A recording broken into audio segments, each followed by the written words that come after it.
Siegel, and I'm a sex therapist and a licensed professional counselor in Portland, Oregon. And I'm going to tell you a little bit about the couple that I'm working with right now. So this is a couple in their early 30s, a man and a woman.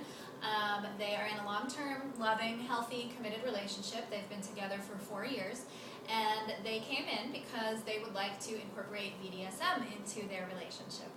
The husband has requested of his partner that she act out some sexual fantasies that he has, and those fantasies are that he would like to be dominated. So he would like to be in a submissive position. He'd like to be dominated by her. And he is a professional. He wears a suit and tie to work. He is in control of a lot of people in his job. He's got a lot of responsibilities, and it's not at all uncommon for somebody in that kind of a position to have fantasies in their sex life about being out of control, about being totally dominated and told what to do and feeling really powerless. It can be quite a turn on and such a change for them.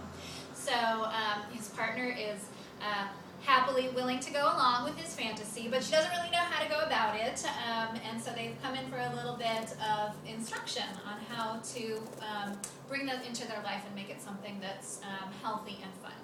So whenever couples come in, or whenever someone comes in to learn a little bit more about BDSM, the first thing I always do is normalize it, because usually people are a little embarrassed and uncomfortable when they bring it up. They don't know if it's weird that they want to do these things, and it's not. It's not weird. This is a really common fantasy. A lot of people incorporate restraints and ropes and whips and all kinds of things like that into their sex life to make it kind of more fun and exciting.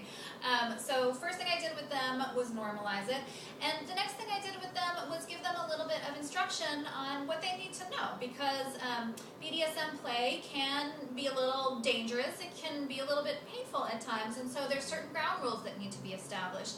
One is that you need to have a stop word so that both people know when it's painful or when it's going too far and when they need to stop acting out this fantasy. There's certain specific things they need to know too about bodies.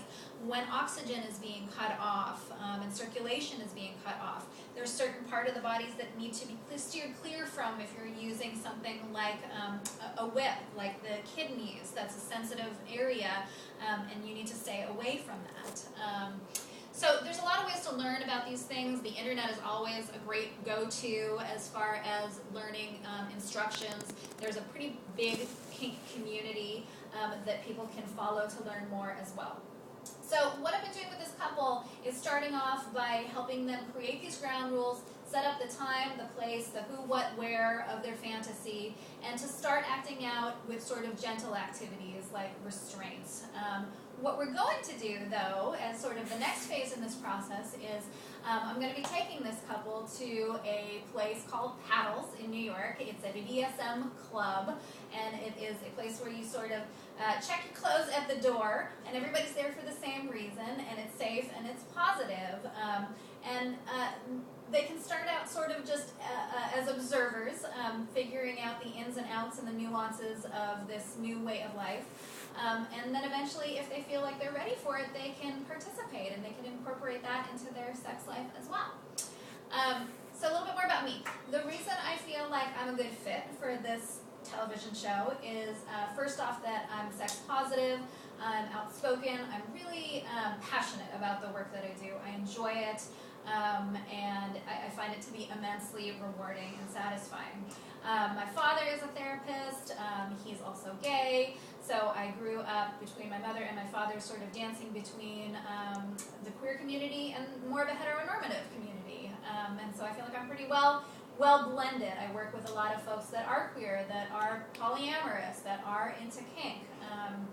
And that's something that I welcome, and it's something I'm really comfortable talking about. I think that's another thing that makes me a little bit different, is that people feel relaxed and comfortable because I can talk about this stuff comfortably and directly, and it doesn't feel weird, and it doesn't feel embarrassing. The other thing that's, I think, that makes me a good fit for this is that I have a background in acting, in theater. I grew up in New York doing off-Broadway. I studied at ACT in San Francisco. I got into UCLA acting school for college, but I decided I wanted to live in Seattle, so I went there. Started out as a drama major, and then worked my way back into psychology, which is the family business. And this show would give me an opportunity to incorporate both worlds, which just sounds amazing to me. And I think that the pilot sounds brilliant, and I think I'd be a great fit.